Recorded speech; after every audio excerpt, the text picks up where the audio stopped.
आपको अगर देश का कानून मंत्री बना दिया जाए या फिर आपको डिसीजन लेने की शक्ति दे दी जाए कि भाई देश के लिए डिसाइड करो, तो आप कौन सी इंपॉर्टेंट चीज़ें डिसाइड करेंगे और देश को सुधरने में और बेटर करने में हेल्प करेंगे? देखिए, सबसे पहले तो हम एक स्वतंत्र भारत बनाएंगे। अभी भारत गुलाम है। ये क्या बात हुई? स्वतंत्र दो शब्दों से मिलकर बना है, स्वतंत्र हाँ। यानी स्वयं का तंत्र। तंत्र को इंग्लिश में कहते हैं सिस्टम। सिस्टम। कोई भी सिस्टम हमारा नहीं है। हालत यह है कि अभी भी आप जहाज पे जाइए, आज भी वहाँ वीटी लिखा हुआ है, यानी विक्टोरिया टेरिटरी लिखा है। तो सबसे पहले मैं स्वतंत्र भारत बनाता सबसे पहले स्वयं का अपना तंत्र बनाऊंगा। गुलामी के नाम मिटाऊंगा, गुलामी के निशान मिटाऊंगा, गुलामी की कुरीतियां खत्म करूंगा, गुलामी की कुप्रथाएं खत्म करूंगा, गुलामी की शिक्षा व्यवस्था को बदलूंगा, गुलामी की पुलिस व्यवस्था को बदलूंगा, गुलामी की न्यायिक व्यवस्था को बदलूंगा, गुलामी की प्रशासनिक व्यवस्था को बदलूंगा, कितना टाइम लगेगा ये बदलने? गुलामी की टैक्स व्यवस्था बदलूंगा, गुलामी की व्यापार व्यवस्था बदलूंगा, गुलामी की चुनाव व्यवस्था बदलूंगा, गुलामी की विधि व्यवस्था बदलूंगा। और ये सब करने में ज्यादा से ज्यादा 5 साल चाहिए सारा। भाई एक संसद में अभी 3 सत्र बुलाया जाता है एक ठीक साल है, में। मैं हाँ जी। कहता हूँ 4-4 सत्र बुला लो, 3-3 महीने बुला लो, क्या क्वार्टरली बुला लो। तो अगर आपको 20 सिस्टम बदलना है और एक पार्लियामेंट के सेशन में केवल एक काम करना है, तो भी आराम से 5 साल में 20 चीजें हो जाएंगी। हमारा ये कहना है कि चुनाव के पहले ना एक एक नाम क्यों बदलना? अरे एक भारतीय नामकरण संहिता बनाए और पूरे देश से गुलामी का नाम मिटा दे। एक भारतीय धरोहर संहिता बनाए और पूरे देश में काशी, मथुरा, भद्रकाली, भोजशाला, अटाला हर जगह का सैटेलाइट सर्वे करा लें, कार्बन डेटिंग करा लें, जितना सर्वे कराना है करा के, और दूध का दूध, पानी का पानी कर दें। उसके बाद भी कोई कहता हमारा है, तो दोनों का narco polygraph brain mapping test करके खत्म करो। क्लियर कर दो, खत्म बात है। हमेशा हमेशा के लिए विवाद खत्म, सारे विवाद खत्म देश से। 1861 का वो पुलिस एक्ट जिसको यूज करके जलियांवाला बाग में गोली चलाई गई थी, वो आज भी चल रहा है। ना हमने पुलिस एक्ट, न यूनिफॉर्म पुलिस कोड लागू किया, ना पुलिस चार्टर लागू किया। मैं उसको बदलना चाहूंगा। मैं भारत में जस्टिस विद इन ईयर लागू करना चाहूंगा। भारत में पहले जस्टिस विद इन आवर होता था। छत्रपति शिवाजी महाराज के समय में, रानी अहिल्याबाई होलकर के समय में, राजा विक्रमादित्य के समय 1 घंटे के अंदर न्याय होता था। Justice within hour. अच्छा, हमारे देश में केस थोड़ा कॉम्प्लिकेटेड था। जस्टिस विद इन डे होता था, सुबह आ जाओ शाम तक आपको न्याय मिल जाएगा। ज्यादा कॉम्प्लिकेटेड केस है, जस्टिस विद इन वीक, 2-3 दिन आपको आना पड़ेगा, न्याय मिल जाएगा। जस्टिस विद इन मंथ का कोई कॉन्सेप्ट ही नहीं था। Justice within hour, justice within day, justice within week, एक सप्ताह के अंदर सब सारे केस। हम कहते हैं जस्टिस विद इन मंथ नहीं तो कम से कम जस्टिस विद इन ईयर तो कर दो। तो कम से कम तो मेरी प्रायोरिटी होगी कि भारत में जस्टिस विद इन ईयर हो, सारे मुकदमों का फैसला। और हो सकता है जिस दिन यहाँ भारत में फर्जीवाड़े को सीरियस क्राइम डिक्लेयर कर देंगे, 50% केस ऐसे ही खत्म हो जाएंगे। मैं शिक्षा व्यवस्था को बदलना चाहूंगा। ठीक है। जब मुगल चले गए तो मदरसा क्यों चलना चाहिए? और वैसे पूरी दुनिया में अब तो प्रैक्टिकली पता है कि मदरसा अलगाववाद को फैलाता है। जब अंग्रेज चले गए तो फिर कॉन्वेंट मॉन्टेसरी क्यों चलना चाहिए? अब पूरी दुनिया को पता चल गया कि कॉन्वेंट मॉन्टेसरी केवल और केवल उपभोक्तावाद फैलाता है, कंज्यूमरिज्म फैलाता है। तो एक सेपरेटिज्म फैला रहा है, एक कंज्यूमरिज्म फैला रहा है, एक अलगाववाद फैला रहा है, एक उपभोक्तावाद फैला रहा है। इंसानियत तो कोई फैला ही नहीं रहा है। तो मैं फिर अपनी जो हमारी वैदिक पुराने गुरुकुल शिक्षा व्यवस्था है, जिसमें महाराज कृष्ण पढ़े, राम पढ़े, आचार्य चाणक्य पढ़े, जो उन्होंने परंपरा, हम उसको अपनी व्यवस्था को पर सर वो सीधा धर्म से जोड़ के देखा जाएगा ना? नहीं, वो धर्म से, हाँ अच्छा है, धार्मिक शिक्षा की जरूरत है, मजहबी तालीम की नहीं। जमीन आसमान का अंतर है। धर्म बट मैं अगर उस मजहब को फॉलो कर रहा हूं तो आप मुझे कैसे रोक सकते हैं? धर्म यूनिवर्सल चीज है। ये आप बोल रहे हैं, पर मेरा मजहब नहीं मानता। मैं आपको बताता हूं, धर्म यूनिवर्सल चीज है। पिता का धर्म, माता का धर्म, पुत्र का धर्म, पत्नी का धर्म, भाई का धर्म, डॉक्टर का धर्म, पत्रकार का धर्म, वकील का धर्म, जज का धर्म, ये यूनिवर्सल है, बियॉन्ड बाउंड्रीज है। आप किसी भी फेथ को मानने वाले हो, पिता का धर्म जो आपका है वही मेरा है, माता का धर्म जो आपके घर में है वही मेरे घर में है। तो ये धर्म की बात मैं कर रहा हूँ। धार्मिक शिक्षा बहुत आवश्यक है। दुर्भाग्यवश हमने उसको बंद कर दिया। तो भारत में मैं शिक्षा का भारतीयकरण करूंगा। अभी अंग्रेज चले गए, फिर भी 1872 वाला क्रिश्चियन मैरिज एक्ट, 1936 वाला पारसी मैरिज एक्ट, 1937 का शरीयत एक्ट क्यों भैया?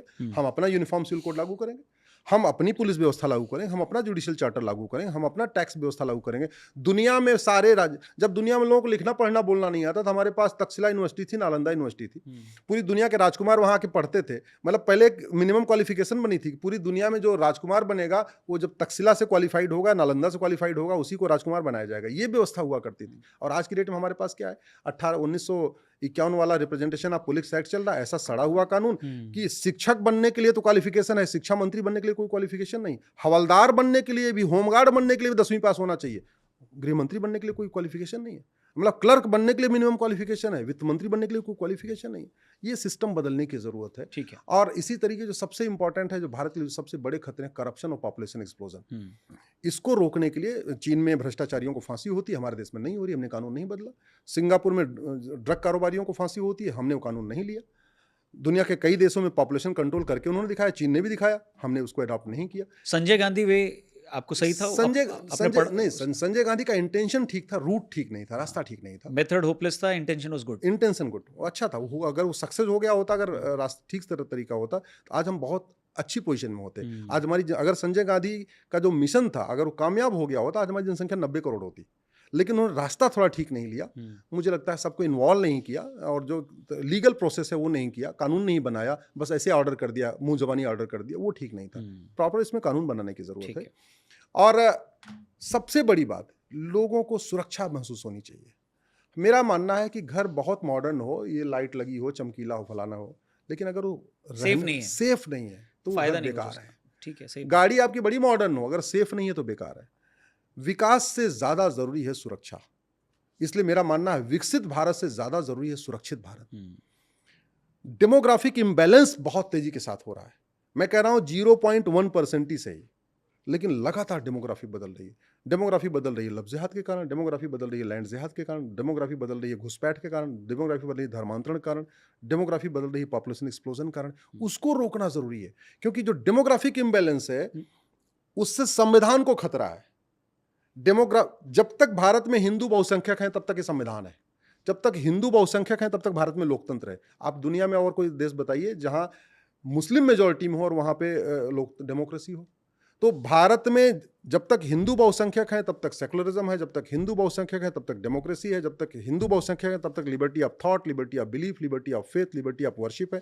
पर सर जैसे आप ये बोलते हैं ना, आप आधी से ज्यादा आबादी को डिस्कनेक्ट कर देते हैं अपने से। नहीं, हम किसी को डिस्कनेक्ट करते हैं। हम तो कहते हैं सब भारत के रहने वाले हैं, जो भारत को मानता, भारत की संस्कृति को मानता, वसुधैव कुटुंबकम को मानता, नारी तू नारायणी को मानता, सर्वमंगल मांगल्य मानता, सर्वे भवन सुखना को मानता, वो सब भारतीय हैं, सब हिंदू हैं। हिंदू कल्चर है, हिंदू जीवन पद्धति है, हिंदू एक संस्कार है, हिंदू एक परंपरा है, हिंदू एक दर्शन है, वो सब उसको मानते हैं। हाँ, आप भारत में रहते हो, मैं ये कह रहा हूं कि आप भारत में रहो, विदेशी संस्कृति, विदेशी त्योहार मनाओ, कोई दिक्कत नहीं।